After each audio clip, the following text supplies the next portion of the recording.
안녕하십니까. 제47회 이각범의 화쟁 토론 시작하겠습니다. 지난 5월 미국의 블룸버그 보고서는 국제 유가가 인상됨에 따라서 미국의 소비자 물가 지수가 상승하고 있고, 이에 따라서 그동안 양적 완화로 인해서 계속 내렸던 미국의 금리가 이제는 인상할 수밖에 없고, 그 인상 횟수도 아마 금년에 4회 정도가 되지 않을까 예상했습니다.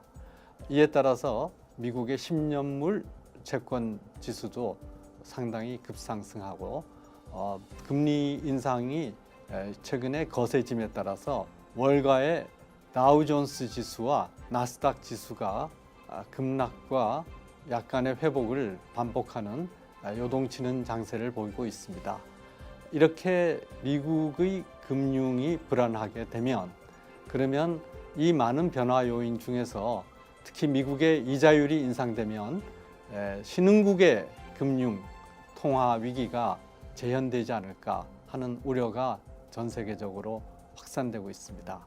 요동치는 세계 금융, 이 대책은 무엇인가를 집중적으로 오늘 살펴보겠습니다.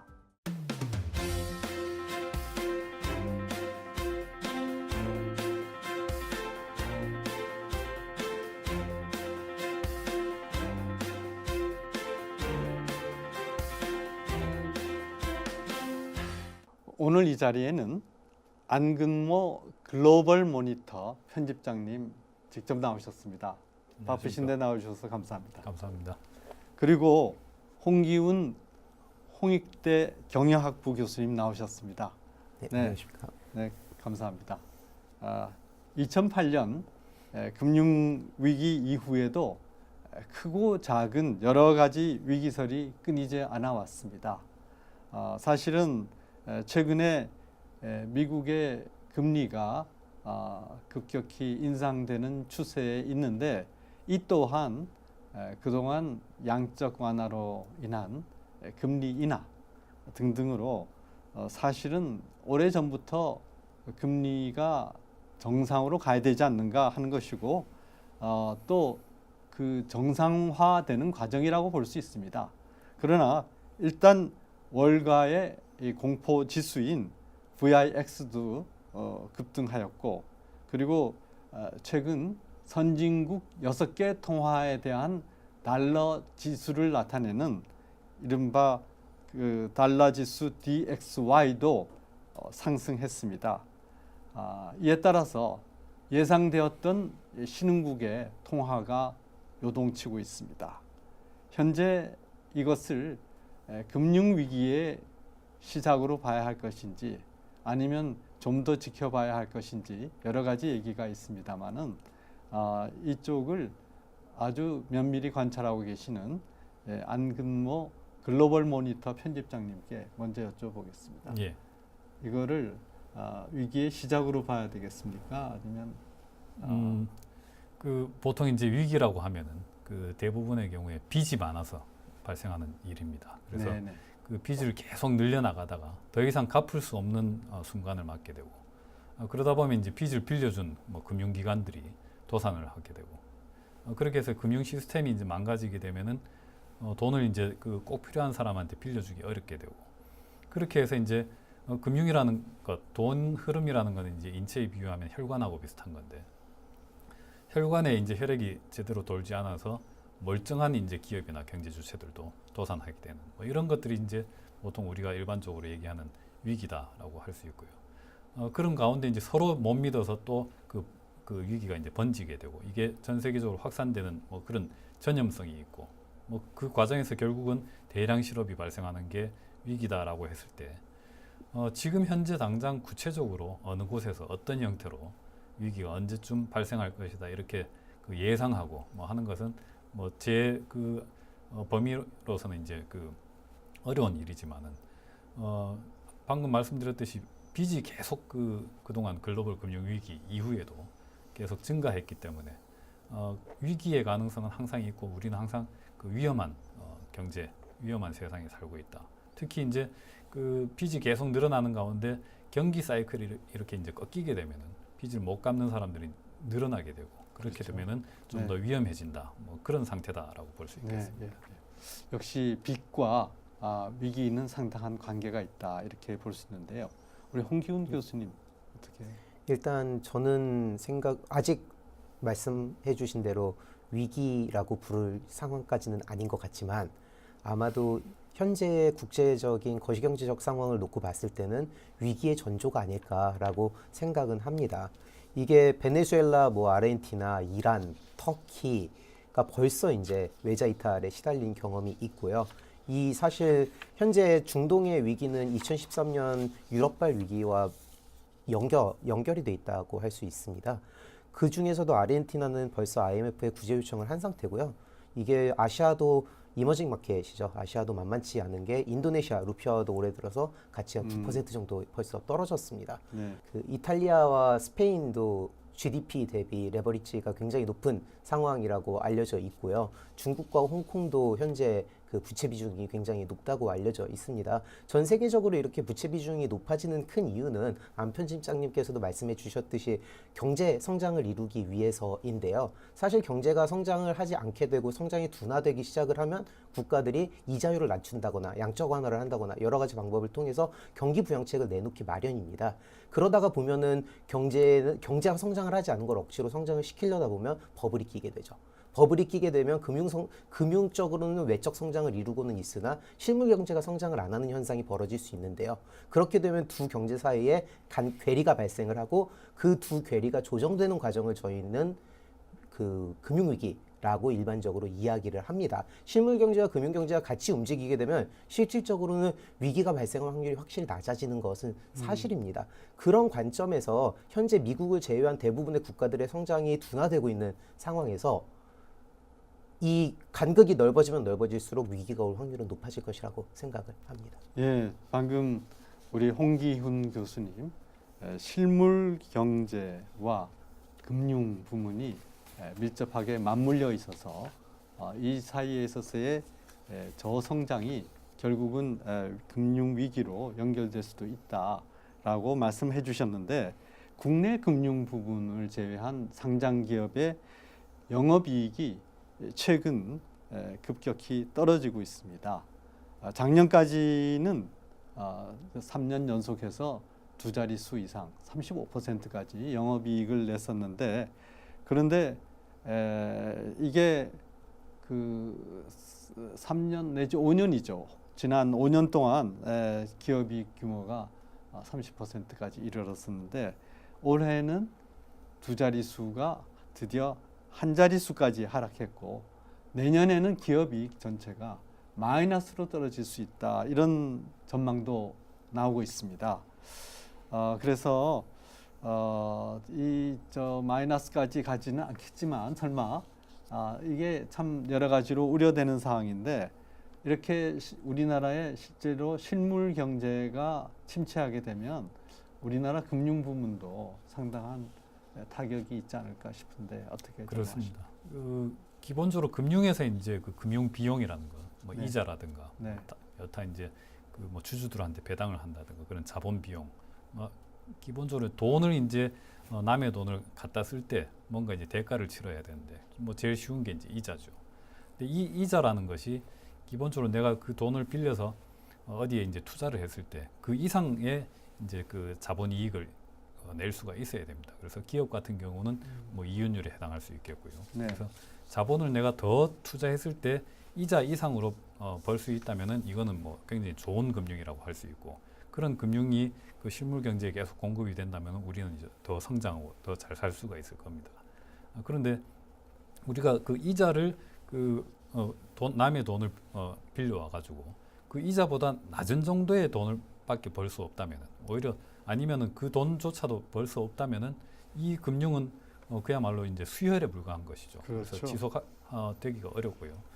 특히 이제 그런 상태에서 정부가 지나치게 또 이제 보호 정책을 많이 편다면은 그런 이제 자본의 비효율성, 이자보다 그 돈을 못 버는 이 쪽으로 생산성이 낮은 쪽으로 계속 이제 자본이 흘러 들어가게 되는 그런 문제가 생기는데 이게 그 비단 우리나라뿐만이 아니라 전 세계적인 현상이고 그래서 이제 정부가 어쩔 수 없이 그렇게 이제 어려운 기업들도 돈을 좀 더 벌 수 있도록 인위적인 부양을 하고 이러다 보니까 계속 이제 빚이 늘어나서 계속될 수 없는 어떤 이제 시점에 점점 다가오는 뭐 그런 문제들이 있습니다. 결국은 돈을 잘 벌어야 된다 하는 이런 문제가 있는데 과연 우리가 이제 그 지불하는 남의 돈에 대한 대가, 그만큼 돈을 잘 벌고 있느냐 하는 그런 문제가 결국 본질적인 우리 경제가 안고 있는 문제라고 하겠습니다. 네, 정말로 저 실물 경제와 금융위기 사이의 문제를 우리 안근모 편집장님 아주 간단하게 설명하셨는데요. 기업들이 돈을 빌려가 가지고 이자도 못 갚을 정도의 이윤을 내면 그러면은 이것은 반드시 금융에 타격을 주게 돼 있다. 이렇게 간단하게 설명하면은 아주 쉽게 이해가 될 것 같습니다. 우리 아까 실물 경제와 금융 이 사이에 밀접한 상관관계가 있다고 하셨는데 여기에 덧붙여서 우리 홍기훈 교수님 하실 말씀 있습니까? 현대 금융 경제 시스템에서 실물 경제의 성장에 영향을 미치는 가장 중요한 핵심 요소는 금리라고 알고 있습니다. 그리고 네. 중앙은행이 경기를 부양을 한다거나 아니면은 너무 빠르게 성장을 해서 경제에 버블이 끼었을 때 그 고삐를 잰다거나 할 때 금리를 이용해서 이제 그 경제의 성장 속도를 조절을 하는데요. 2008년 이후 지속적으로 세계에 불황이 닥치다가 보니까 미국도 그렇고 대부분의 세계 중앙은행들이 이자율을 낮추고 양적 완화를 추구하면서 경제 성장을 인위적으로 높였습니다. 예. 그러다가 보니까 자본의 비용이 싸지다 보니 저렴한 비용으로 돈을 많이 빌릴 수 있고 저렴한 비용으로 돈을 많이 빌릴 수 있다 보니까 부채 비율은 지속적으로 증가하고 있는 상황인데 미국의 성장률이 미국이 경제적으로 성장을 하기 시작한 단계에 일어났다는 게 사실은 딜레마일 수 있습니다. 네, 그러다 네, 보니까 네. 미국 입장에서는 금리를 올리는 게 전혀 두렵지 않은데 나머지 국가들은 금리를 올리는 것이 두려운 상황이 되었고요. 미국이 금리를 올리기 시작을 하면 다른 국가들이 금리를 올리고 쫓아가지 않을 수는 없는 상황이지만 경제 성장이 이루어지지 않기 때문에 여기서 이제 문제가 생기기 시작을 합니다. 그리고 네, 그 네, 괴리에 네, 있어서 네. 그것을 조정하는 걸 어떻게 할 것이냐가 실물 경제에 있어서는 가장 중요할 것이라고 생각을 합니다. 네. 전 세계적으로도 지금 너무 여러 군데에서 위험 요소가 많습니다. 사우디아라비아가 그렇고 아까 앞에서 우리 홍기훈 교수님 말씀하셨던 이 베네수엘라, 아르헨티나, 터키, 인도네시아 뭐 등등 여러 나라의 경우에 있어서 지금 이 미국의 금리 인상과 더불어서 또 그 이외의 국내적 요인으로 인해서 각국이 갖고 있는 여러 가지 이 금융 위기가 있는데 특히 최근에는 이 반정부 언론인 자말 카쇼지라고 그러죠. 피사를 계기로 지정학적 부담이 증가되고 있는 상황입니다. 그래서 지금 우리나라 입장에서 보면은 제1차 오일 쇼크가 왔을 때 그게 1973년 그 중동전이었고 2차 오일 쇼크가 그 이란의 팔레비 왕을 무너뜨렸던 회교혁명. 네, 그 이후에 우리가 2차 오일 쇼크를 받아가지고 사실은 전 세계가 옛날에는 배럴당 1불이었으니까요. 오일 가격이.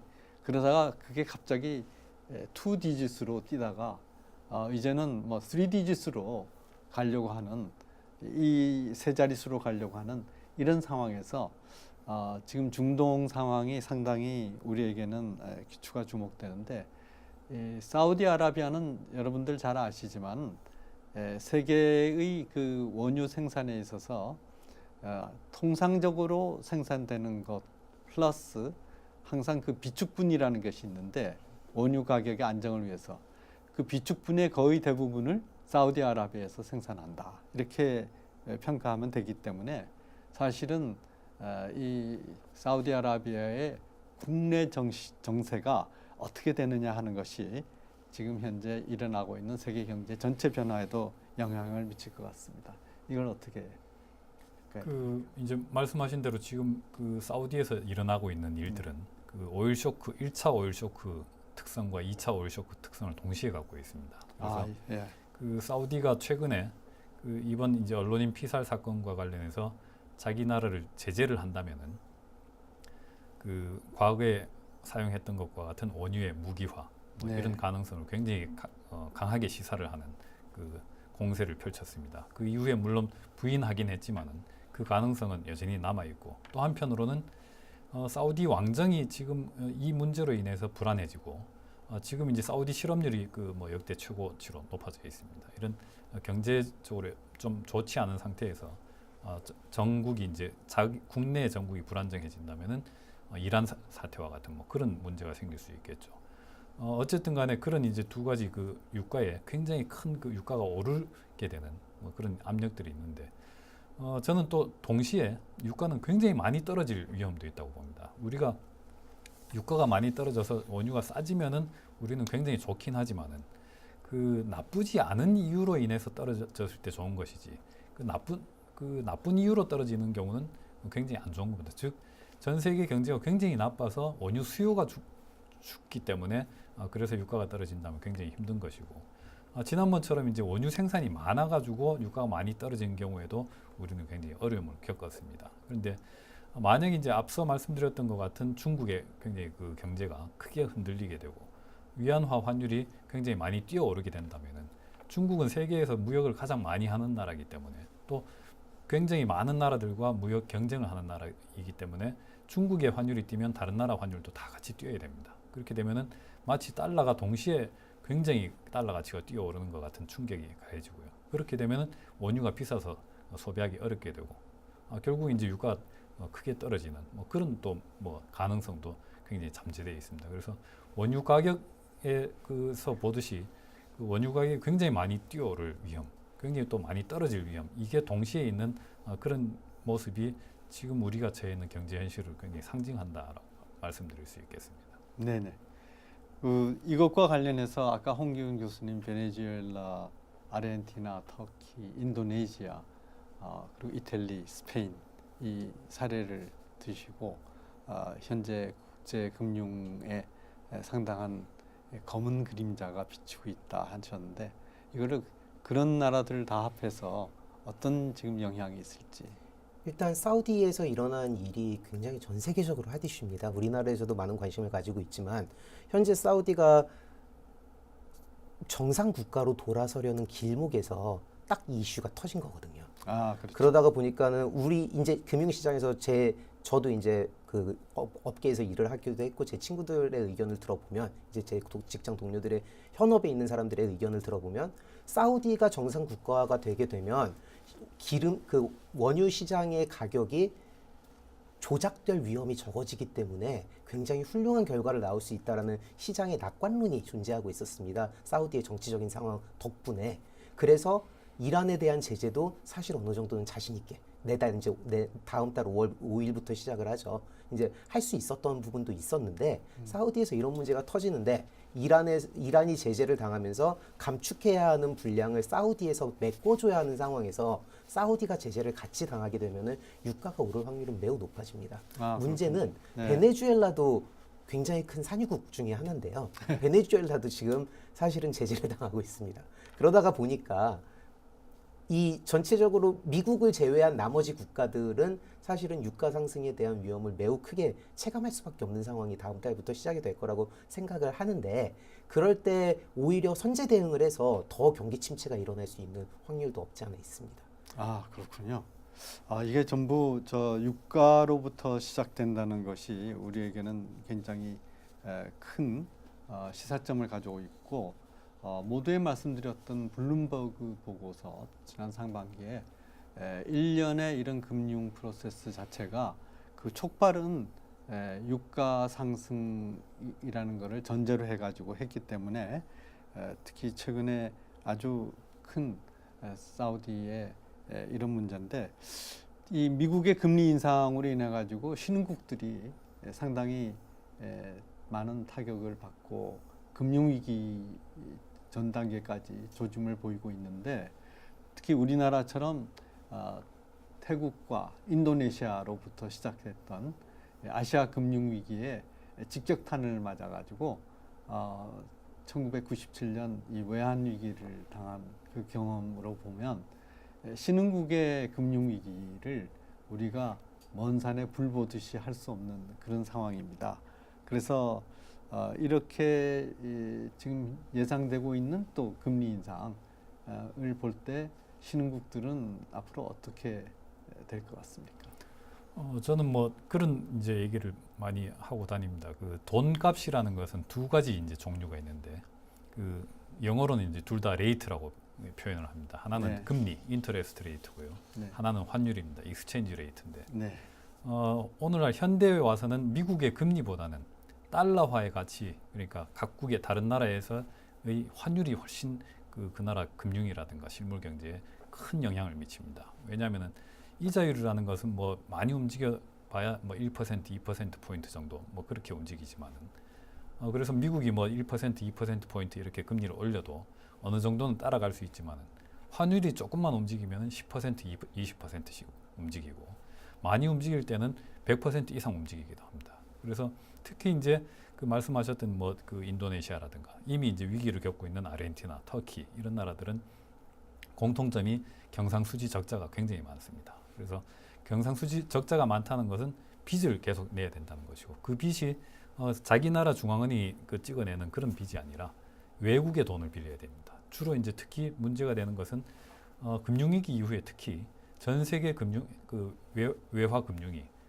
거의 절대적으로 달러 위주로 됐습니다. 그래서 달러의 지배력이 우리가 상상하는 이상으로 전례 없을 정도로 지배력이 커졌고 그래서 달러화 가치가 움직이는 거에 따라서 전 세계 특히 경상수지 적자를 겪고 있는 이머징 마켓에 엄청난 영향을 미칩니다. 그래서 우리가 좀 더 주시할 것은 미국의 금리보다 이제 달러화 가치다 이렇게 볼 수 있는데 일단은 이제 다행스러운 것은 달러화 모두에 말씀하셨던 이제 6개국 주요 통화에 대한 달러화 가치 DXY 지수는 8월 중순부터 꺾여 내려오고 있고 전반적인 이머징 통화들은 이제 그 터키 뭐 그 아르헨티나 사태가 어느 정도 진정되면서 9월 초부터 좀 이제 진정돼서 내려오고 있습니다. 그래서 지금 더 이제 악성 모멘텀이 이렇게 커지는 단계는 벗어났지만은 어쨌든 이 나라들이 그 인플레이션도 높고 경상수지 적자도 많기 때문에 더 이상은 이 나라들이 외채든 자국 그 국내 부채든 빚을 늘려가지고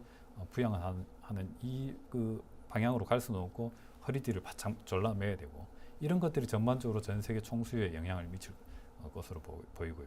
이 나라들이 그런 이제 내부 조정을 하지 못한다면 결국 큰 위기가 될 수 있겠다. 우리나라 이제 금통위가 지난주에 그 금리를 동결하지 않았습니까? 또 다시 동결인가 이런 얘기가 나왔고 사실상은 이제 올려야 된다는 여론이 지배적이었죠. 전문가들도 그렇게 예상을 했었는데, 근데 금리를 인상해야 하는 요인은 많았지만 금리 인상으로 인해서 가계부채가 더 타격을 받지 않을까. 가계부채 이자 부담이 늘어나니까요. 그리고 기업의 차입 조건도 악화되는 상황을 고려해서 했는데 최근에는 11월 인상설이 무게를 두고 있습니다. 현재 금리는 올려도 문제, 동결해도 문제, 뭐 내리면은 더 큰 문제인 이 딜레마에 처해 있는데 이 딜레마를 해결할 수 있는 방법이 지금 있습니까? 지금 한국은행이 직면하고 있는 큰 두 가지 문제점이 말씀해 주셨듯이 인상을 쫓아가야만 합니다. 인상을 쫓아가지 않으면 외자 이탈이 일어나기 때문에 쫓아가야 한다는 것도 사실이고 11월에 쫓아가지 않으면 이제 1% 차이가 나게 되는데 그 1%라는 상징성이 존재를 합니다. 숫자상의 상징성이 존재를 하기 때문에 분명히 쫓아가고 싶은 마음은 굴뚝 같을 겁니다. 다만 가계부채의 레벨이 너무 높은 것도 있고 그리고 자본 비용을 올리면은 성장성이 둔화될 것이기 때문에 이제 딜레마에 빠져 있는 상황에서 추가로 가계 대출을 규제하기 위한 메커니즘을 현재 정부에서 금리로 가져가고 있다는 게 문제입니다. 그러다가 보니까 이 두 가지 문제만 해결하기도 어려워 죽겠는 상황에서 이 정부의 니즈까지 맞춰주려고 하다 보니까는 현재 이주열 총재의 머릿속은 매우 복잡할 것이라고 생각이 되는데요. 일단 11월에 금리를 인상하는 것은 피해갈 수 없어 보입니다. 이게 한 번에 원포인트 이슈가 될지 아니면 베이비 스텝이라고 해서 지속적으로 이자율을 늘릴지는 잘 모르겠다라고 말씀을 하셨고요. 이주열 총재께서도 그 부분에 있어서는 잘 모를 수 있겠지만 이번 11월의 인상설은 굉장히 이제 힘을 받고 있는 상황인데요. 이런 상황에서 한국은행의 제약 조건을 좀 풀어줘야 한다고 생각을 합니다. 독립적으로 의사결정을 할 수 있게 가계부채 통제는 금리가 아닌 규제로서 통제를 할 수 있습니다. 대출을 통제할 수 있는 방법이 금리에만 있는 건 아니거든요. 그러다가 보면 한국은행의 입장에서는 한 가지 제약 조건을 덜 수 있게 되는 겁니다. 그리고 어차피 금리를 인상해서 쫓아가야 하는 상황이라면 내부적으로 금리가 아닌 다른 경기 부양책을 써줄 수 있으면 한국은행이 약간은 더 마음을 놓고 금리를 추격해 나갈 수 있습니다. 궁극적으로는 쫓아가야 하는 것은 사실이고요. 이게 이 괴리가 계속해서 지속될 수 있지 않는 건 모두가 알고 있기 때문에 한국은행의 짐을 조금 더 덜어주기 위해서 내부적으로 경기 부양책 플러스 한국은행의 손발을 조금 더 풀어주는 역할이 필요하지 않을까라고 생각을 합니다. 네, 이렇게 되면은 결국은 이 11월 인상설은 기정사실화되고 있는데 이 전체적인 우리나라 금리 정책은 어떻게 된다고 생각하십니까? 뭐 아주 그 중앙은행이 통화정책을 수립하는 데 있어서 원론적으로 접근해 본다면 지금 금리를 내려야 될 타이밍입니다. 네. 그런데 이제 지금 절대금리 수준이 너무 굉장히 낮은 수준이고 그럼에도 불구하고 지금 우리나라 물가 상승률은 굉장히 낮습니다. 물론 이제 그 우리가 생활하는 데서 체감하는 물가 상승률은 완전히 다른 얘기지만은 어쨌든 중앙은행이 이렇게 목표로 삼아서 움직이는 물가 상승률은 굉장히 낮고 경기 선행지수, 동행지수가 금융위기 이후에 가장 장기간 가장 빠른 속도로 지금 연속적으로 떨어지고 있습니다. 뭐 이런 이제 여러 가지 재반 사정들이 금리를 교과서적으로 접근한다면 금리를 올릴 수 없는 그런 상황이고 다만 중앙은행 차원에서 어떤 이 금리의 정상화라는 그런 접근을 한다면은 금리를 올리되 교수님 말씀하신 대로 다른 이제 경기 지원 정책으로서 그 충격을 이제 뒷받침해야 된다고 보는데 어쨌든 그동안 우리가 이제 정부가 많은 노력을 기울여 왔지만은 여전히 우리나라 기업이나 가계의 그 부채의 약 한 70% 정도가 변동금리로 되어 있습니다. 그래서 네. 한 1%포인트 정도 인상을 하게 되면은 시차로 두고 3개월, 6개월, 1년 안에 거의 모든 빚 내고 있는 사람 금액의 70% 정도는 다 금리가 이제 따라서 올라가는 것이죠. 그래서 이거는 세금을 굉장히 많이 올린 것과 같은 그런 이제 충격을 줄 텐데 결국은 이거를 이제 뒷받침하는 것은 재정이고 그러나 문제는 또 이제 재정 지출이라는 것도 굉장히 낭비적으로 그래 쓰여지기 쉽습니다. 그래서 지금 이 사장님 말씀하신 대로 굉장히 딜레마적인 상황에 처해 있고 가능하면은 최대한 경제 원리에 입각해가지고 좀 더 먼 그림과 가까운 시급성을 동시에 균형 있게 보고 달성하는 것이 중요하다고 하겠습니다. 네, 정말 그렇겠습니다. 지금 우리나라 전통적 자산의 수익 악화로 인해서 대체 투자가 부상하고 있습니다. 특히 기업들은 적극적인 투자를 외면하고 부동산 등에만 자금을 쏟아붓고 있다는 것입니다. 이거는 기업을 욕할 수가 없습니다. 우리나라 기업하면은 지금 현재 여러 가지 노동시장적인 요인도 있고 또 사회적인 여론 자체가 기업에 대해서 굉장히 따가운 시선을 보이고 있기 때문에 우리가 힘들어서 지금 기업하겠는가 하는 그런 정서적인 분위기도 있습니다. 국가미래연구원에 의하면 국내 기업의 설비 투자 규모가 지난 6월과 7월에 두 자릿수로 줄어들었습니다. 반면에 부가가치를 창출하지 못하는 부동산에 투입되는 기업 자금은 크게 늘었습니다. 자금이 생산적인 부문에서 이렇게 비생산적인 부문으로 이동하게 되면 금융 부문에는 어떤 영향이 오게 되겠습니까? 금융위기의 관점에서 봤을 때 가장 중요한 부분은 생산성이 향상이 돼서 성장을 하게 되면 경제의 버블이 끼고 끼지 않고의 논의를 벗어나서 금융위기의 가능성은 낮아질 수밖에 없습니다. 경제가 지속적으로 성장을 하고 있는 상황이라면 충분한 성장이라고 말씀을 드려야겠을 것 같습니다. 충분한 성장을 하고 있는 상황이라면 금융위기의 걱정은 약간은 덜어둬도 될 것이라고 생각을 하는데요. 현재 상황에서 우리나라도 그렇고 전 세계적으로 다 비슷합니다. 이건 우리나라의 문제는 아닌데 비생산적인 부문의 자본 투하가 늘어나고 있는 것은 사실입니다. 그러다가 보면 당연히 생산성이 떨어질 수밖에 없고 생산성이 떨어지면 경제 성장의 둔화가 되게 됩니다. 그리고 경제 성장의 둔화가 되기 시작하면 그동안 쌓여왔던 문제점들이 계속해서 드러날 수밖에 없고 그게 사실은 현재 유럽이 처해 있는 상황이라고 볼 수 있습니다. 그러다가 보면 우리 입장에서도 유럽의 경우를 타산지석 삼아서 아무래도 생산 활동에 더 전념을 할 수 있는 정책이 있을 수 있으면 더 좋지 않을까라고 생각을 합니다.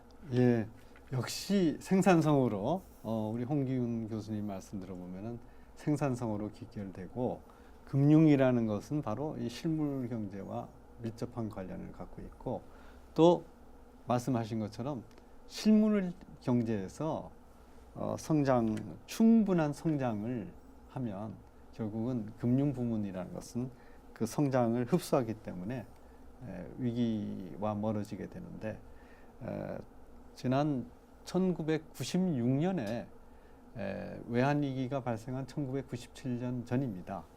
우리나라 무역 적자가 200억 불이 났는데 그때 200억 불의 주된 내용이 세계 반도체 가격의 하락 때문에 200억 불이었습니다. 우리가 1997년에 IMF로부터 부재금융을 받은 액수가 208억 불이다 하는 것을 감안하면 이 200억 불이라는 이 무역 적자가 어떤 의미를 가졌는가 하는 것을 잘 알 수 있을 것 같은데 바로 이렇게 실물 성장 그리고 무역 기조 이런 것들이 다 금융과 밀접한 관련을 갖고 있는 것 같습니다. 그래서 저 대체 투자가 부상하고 있는 이거를 어떻게 일단 제 생각에는 그 돈을 잘 벌 능력이 없는 경제 주체가 자본을 너무 많이 갖고 있고 네. 그다음에 돈을 잘 벌 수 있는 혁신적이고 생산성이 높은 경제 주체들은 자본이 부족한 상태인데 이 이제 그 괴리를 연결해 주는 게 이제 금융 시장이고 그다음에 그 괴리를 연결해 주는 금융 시장을 작동시키는 힘이 뭔가 하면은 뭐 표현하기에 따라서는 주주들의 탐욕입니다. 네. 그래서 어떤 주식 회사가 있는데 이 주식 회사가 그동안 과거에는 일을 잘해 가지고 돈을 많이 벌었습니다. 그래서 번 돈으로 다시 이제 투자도 하고 그래서 회사 크기도 이제 더 많이 성장했는데 점점 갈수록 아이디어는 이제 고갈이 되고 뭐 돈을 많이 벌다 보니까 좀 나태해지기도 하고 뭐 덩치가 너무 크면 또 이제 불편해지는 측면도 있고 뭐 이런 등등으로 해서 돈은 이제 많이 벌어놨는데 이 돈을 또 이제 어디인가 투자해서 돈을 벌려고 하니까 벌만한 데가 없는 것이죠. 그런데 이제 이런 경우가 되면 보통 발달된 이제 그 자본시장에서는 주주들이 환원을 요구합니다. 당신들이 돈 벌 자신이 없으면은 배당을 하든가 자본 이제 자사주를 매입해서 자본을 소각하든가 뭐 이런 이제 그 주주들이 자본을 돌려달라고 해서 그렇게 돌려받은 이제 주주들이 더 생산성 높은데 돈을 더 많이 벌 수 있는 뭐 벤처기업이라든가 이런데 이제 또 약간 위험하긴 하지만 이런데 투자를 하게 되는데 이런 이제 흐름들이 결국 자본이 생산성이 낮은 데서 생산성이 높은 데로 자연스럽게 이동해서 경제 전체가 이제 잘 살게 되는 뭐 이런 흐름이 자본주의 시스템의 장점이라고 할 수 있는데 이런 것들이 지금 제대로 작동을 안 하니까 결국 이제 돈을 많이 벌어 놓긴 했는데 다른 데서 돈 벌 자신이 없으니까 땅을 사고 뭐 이른바 이제 대체 투자라는 명목으로 조금이라도 더 벌 수 있는데 그것이 이제 부가가치를 생산하든 아니면 그냥 자본 차익을 얻든 간에 그런데 가다 보니까 심지어는 뭐 중소기업이 활동하는 그런 영역이기도 하고 그런 영역에 가다 보면 아무래도 수익률은 낮지만은 누가 뭐라고 하지 않기 때문에 그렇게 이제 경제 전체로 보면 총합으로 보면은 생산성이 낮아지고 경제 성장이 둔화되는 그런 문제가 생기는 것 같습니다. 예. 그렇군요. 저도 1998년에 97년 말에 이 외환위기 당한 게 너무 억울해가지고 일본 개요 대학 가가지고 6개월 동안 국제금융만 독학을 했습니다.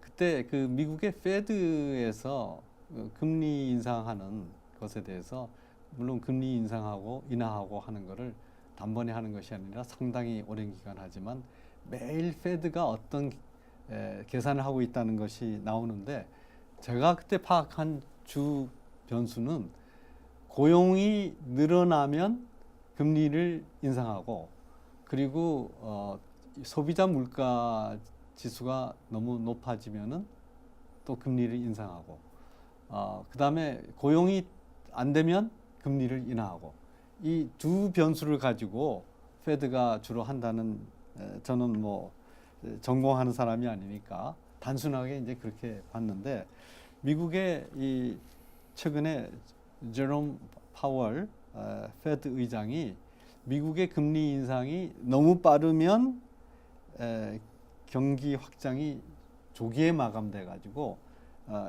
인플레이션이 2%에 안착하는 것도 못 이룰 수 있고 금리 인상이 너무 늦어지면 현재 경기가 과열돼 가지고 인플레이션이 너무 높아져서 금융 불균형이 생긴다 이렇게 얘기를 했거든요.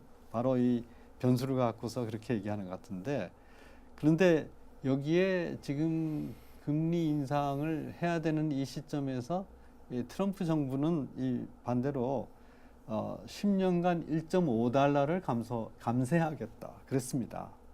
그리고 앞으로 2년간 3천억 달러의 경기 부양 이게 지출 부양책을 쓰겠다 이렇게 하고 있는데 이거는 현재 그 미국 경제가 대단히 호황이고 오히려 과열 경기가 아닌가 하는 그런 우려까지 있는데 이 불난데다가 기름 붓는 것이 아닌가 이런 우려도 있는 것이 사실입니다.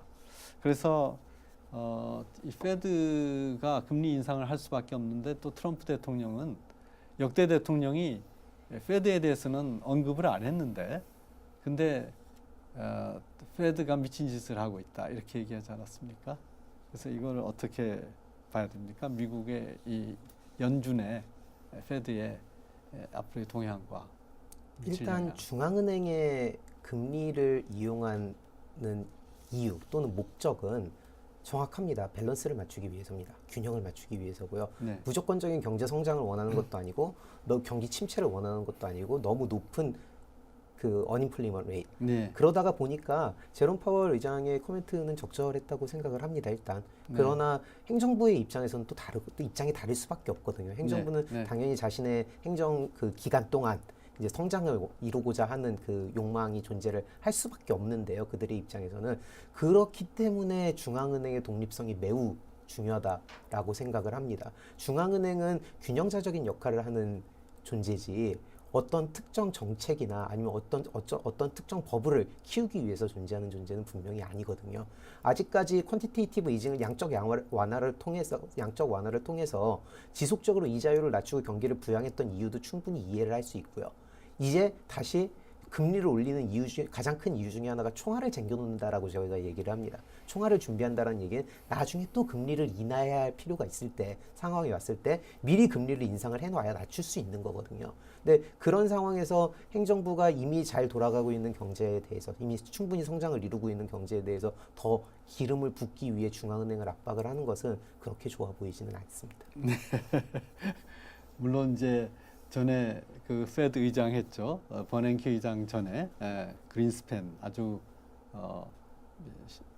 장기간 페드 의장을 하면서 유명한 그린스팬 전 의장이 미국 대통령이 뭐라고 하든지 페드는 그 말을 무시하는 것이다 이렇게 간단하게 얘기를 했습니다만은 바로 이 미국의 이 금리 인상 인하 그리고 미국 트럼프 행정부의 이 조치들에 대해서 우리 한 편집장님은 어떻게 보십니까? 그 지금 이제 그 이사장님 소개해 주셨던 대로 파월 의장이 너무 급하게 이제 금리를 올리면은 경기가 침체에 빠지고 또 너무 느긋하게 가면은 인플레이션이 발생할 위험이 있다. 이래서 그 양쪽을 잘 봐가면서 위험 관리를 잘 해나가는 것이 나의 전략이다. 이렇게 공개를 했습니다. 근데 그 이제 대표적인 사례가 70년대와 80년대에 있었습니다. 70년대 같으면은 미국이 그 국제 수지 적자가 이제 크게 확대되고 재정 적자도 크게 확대되는 와중에 중앙은행이 또 정부를 지원해서 저금리 정책을 펼치고 돈을 많이 푸는 그 결과로 이제 그 미국의 인플레이션이 굉장히 많이 높아졌던 그런 이제 아서번즈 의장 시절이 있었고요. 그 문제로 인해서 결국 달러화 가치가 엄청나게 떨어지고 심지어는 카터 대통령 때 달러 위기까지 맞았었는데 이걸 극복하기 위해서 이제 새로 부임한 폴 볼커 의장이 어마어마한 긴축을 했습니다. 네. 그래서 결국 이제 경기 침체를 불러일으키고 그렇게 함으로써 결국은 추락하던 달러화를 구해낼 수 있었던 것이죠. 그래서 지금 현재 만약에 파월 의장이 트럼프 대통령의 말을 그대로 듣고 수행하는 것처럼 보인다면은 아마 70년대와 같은 달러 신뢰 위기를 겪을 위험도 있습니다. 왜냐하면은 지금 재정 적자가 엄청나게 심각하게 불어나고 있습니다. 특히 지금처럼 미국 경제가 굉장히 호경기 상태에서 이렇게 재정 적자가 불어나는 것은 전쟁 때 외에 세계 대전 때 외에는 없었습니다. 그 정도로 심각하기 때문에 파월 의장이 굉장히 이 독립적으로 마치 굉장히 좀 매파적으로 중앙은행을 운영하는 것처럼 하는 것 자체가 미국의 미래를 위해서는 굉장히 지금 잘하고 있는 것이다 볼 수 있겠습니다. 네네. 정말 그 대통령마다 자기 자신의 재임기에 경제 성장으로 업적을 내려고 하고 또 재임기에 자신이 생각하는 방향으로 금융을 끌고 가려고 할 때 실물 경제는 상당히 큰 위험이 닥치는데요. 이 전체적으로 볼 때 시스템 리스크와 관련해 가지고 홍기훈 교수님 어떻게 생각하십니까? 일단 시스템 리스크라고 하면 2008년 이후에 이제 굉장히 주목을 받게 된 단어인데요. 그 전에도 존재를 했습니다. 1997년 외환위기를 생각해 보면 태국에서 시작한 위기가 대만으로 건너와서 이제 우리나라로 건너왔던 케이스도 있고요. 러시아발 위기도 유럽으로 퍼져나갔던 사례들도 있고요. 세계 경제가 이제는 하나처럼 움직이고 있기 때문에 한 국가에서 많은 부채를 지고 있다는 건 다른 국가도 비슷한 상황에 처해 있다는 얘기가 됩니다. 그거는 은행들도 마찬가지고 국가도 마찬가지인데요. 2008년에도 사실 여러 미국의 은행들이 서로 돈을 빌려주고 있는 상황이었기 때문에 한 은행의 위기가 다른 은행의 위기로 연결이 되었고요. 2013년에 유럽의 경우에도 마찬가지였습니다. 그리스의 부채가 문제가 됐었듯이 지금도 전체적으로 전 세계의 국가들의 그 레버리지 비중이 매우 높은 상황입니다. 그러다가 보면 한 국가에서 사고가 터졌을 때, 위기가 왔을 때 그 국가에 대한 신뢰뿐만이 아니라 다른 국가들에 대한 신뢰도 같이 무너질 수 있고요. 그리고 서로 보증을 서주고 수합을 하고 있는 상황이기 때문에 같이 동반으로 이제 위기에 빠질 위험이 매우 큽니다. 그렇기 때문에 우리 주변국들의 상황을 확실하게 파악을 하고 분석해내는 능력도 매우 중요하다고 생각을 합니다. 자, 그러면은 안근모 편집장님 간단한 마무리 말씀 부탁합니다. 지금 이제 당장 어디가 위기다 말할 수는 없지만은 위험은 커지고 있다. 뭐 이렇게 생각할 수 있고요.